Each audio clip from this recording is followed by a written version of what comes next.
Praise the lord. అలసిన వానికి ఊరడించు మాటలు సహోదరు భక్సింగ్ గారి యొక్క పరిచర్య నుండి అనుదిన ధ్యానములు. జూలై 24వ తారీఖు.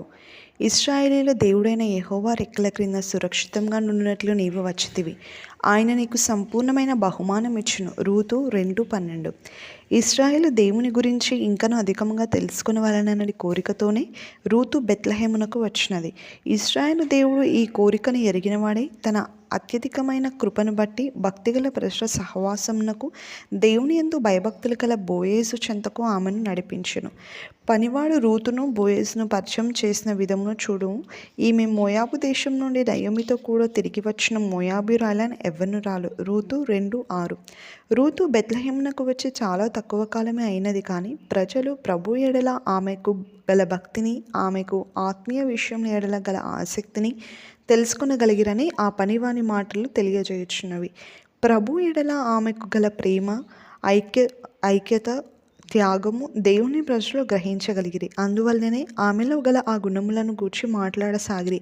ప్రభు ఎడల నీకు గల ప్రేమను, సమర్పణ యథార్థమైనవైన ఎడల ఆయనను ఇంకనూ సన్నిహితంగా ఎరుగగోరి ఎంతటి త్యాగమునకైనా నీవు సిద్ధపడిన ఎడల నీ తోటి విశ్వాసులు ఈ సత్యమును గమనించుదురు. నీవు వెళ్ళిన ప్రతి స్థలంలో అది ప్రభువులకు ఇంపైన సువాసనగా నుండును. దీనికంటే ముఖ్యమైనది ఏమనగా బోయేసు ఈ ఇంపైన సువాసనను గమనించగలిగాను. 2వ అధ్యాయంలోని 12వ వచనంలో గల అతని మాటలను గమనించుము. ఇశ్రాయేలు దేవుడైన యెహోవా రెక్కల క్రింద సురక్షితంగా నుండినట్లు నీవు వచ్చితివి. ఆమె అతనితో ఒకే ఒక మాట మాట్లాడకముందే ఆమె ఇశ్రాయేలు దేవుని రెక్కల క్రింద సురక్షితంగా ఉండుటే అందు నమ్మిక ఉంచుటకే వచ్చిందని ఆమెలోని గొప్ప కోరికలను బోయేసు అర్థం చేసుకొనగలిగాను. ఇదియే ఆమె అతని దయ పొందుటకు కారణమైనది. ఫలితముగా ఆమెను తన భార్యగా చేసుకునేను. అన్నిటికంటే ముఖ్యంగా దేవుడు ఆమె గుణం యొక్క మధురమైన సువాసన గుర్తించాను.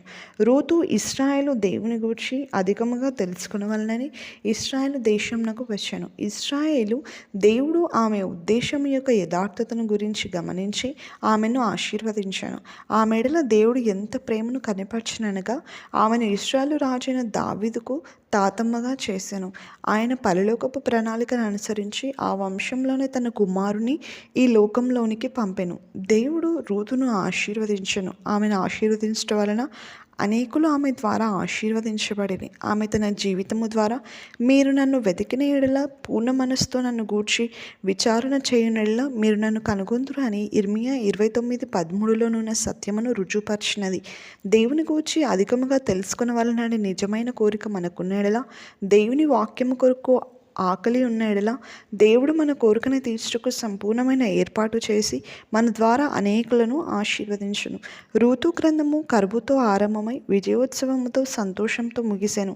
నీ జీవితము నిస్సారమై ఫలవంతముగా లేని ఎడల ఈ కరువుకు గల కారణమును తెలుసుకొనుటకు నిన్ను నీవే పరీక్షించుకొనుము.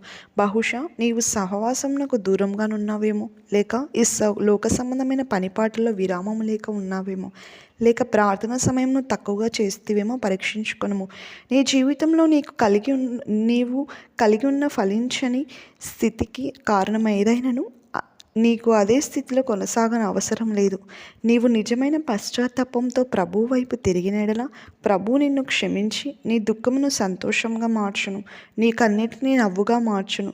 నీవు నష్టపోయిన దానంతటినీ సమకూర్చును.